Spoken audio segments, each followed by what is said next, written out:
Okay, I'm gonna try a little rant on politics. Without a script, unrehearsed. So, the Fed is raising the interest rate, which is basically the rate that's charged to banks to borrow from the Fed, which is basically money that is being given to rich people to invest in the stock market, to raise the price of stocks so that corporations can issue stock and raise money at a faster rate. But the interest rate that they're raising is going up by 0.25%, or maybe the larger increase would be 0.5%. But ordinary people are paying 12% or 25% for loans.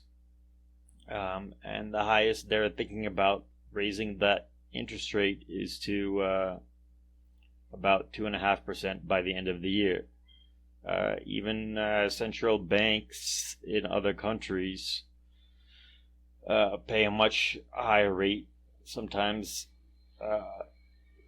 as much as 30% for the same rate, the rate at which banks can borrow from the central bank. So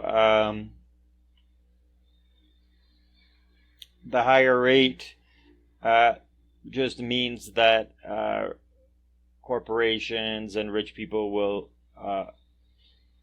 have a slower rate of profit, but it'll still be very high because they're losing only 1% or maybe 2% over the year, whereas everybody else is paying 12, 25%, 30%. So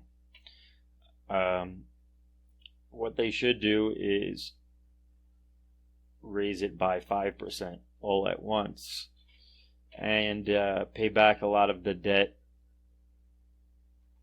that they owe.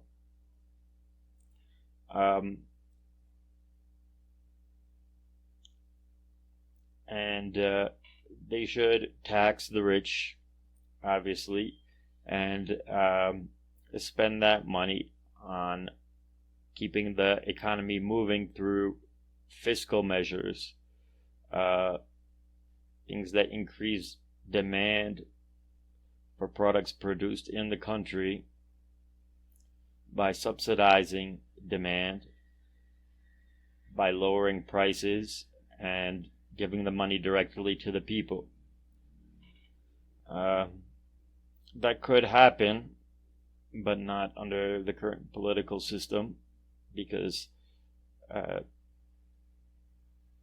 if they were to try policies that were designed to help the working class and keep the economy moving, that would lead to capital flight, which is when rich people see opportunities in other countries to make a higher rate of profit. So they transfer all their assets to other countries, and that's called capital flight.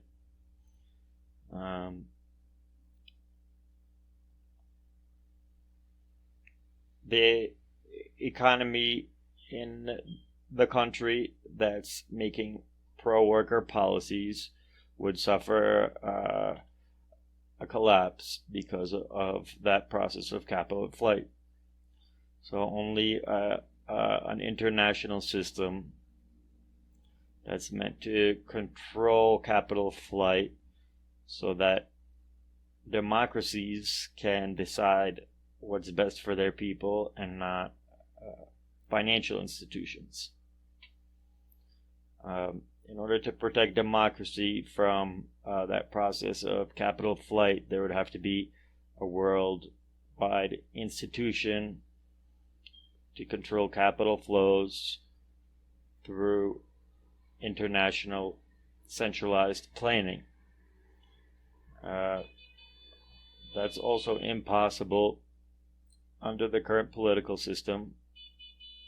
If you look at certain global institutions like the UN or the IMF or the World Bank, they're controlled by the same corporations and banks and organized groups of rich people fighting for their own class interests. Their political parties. Those global institutions are not directly controlled by democracy. So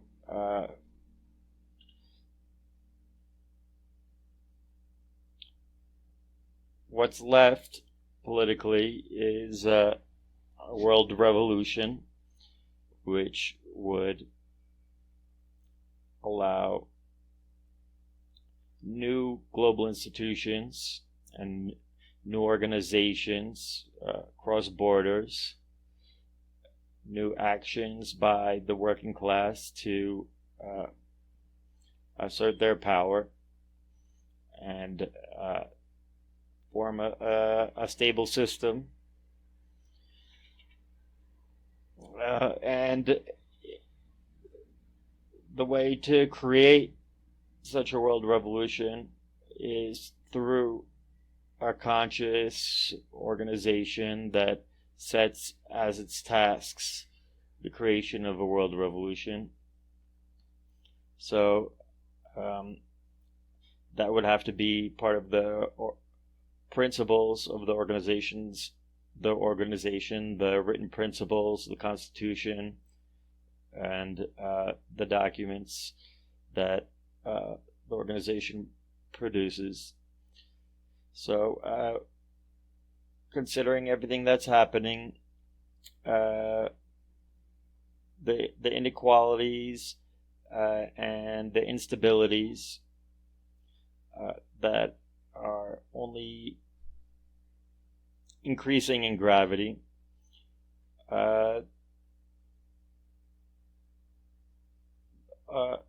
a real effort has to be made to form such an organization, and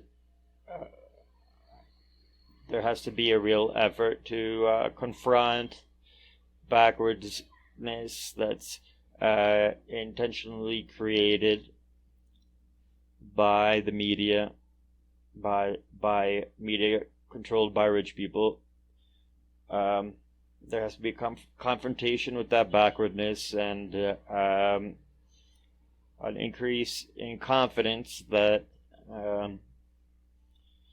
that such an organization could be formed and brought to the public and convince a wide audience that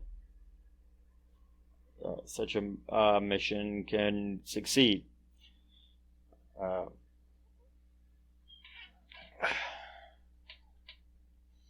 It should be good for now.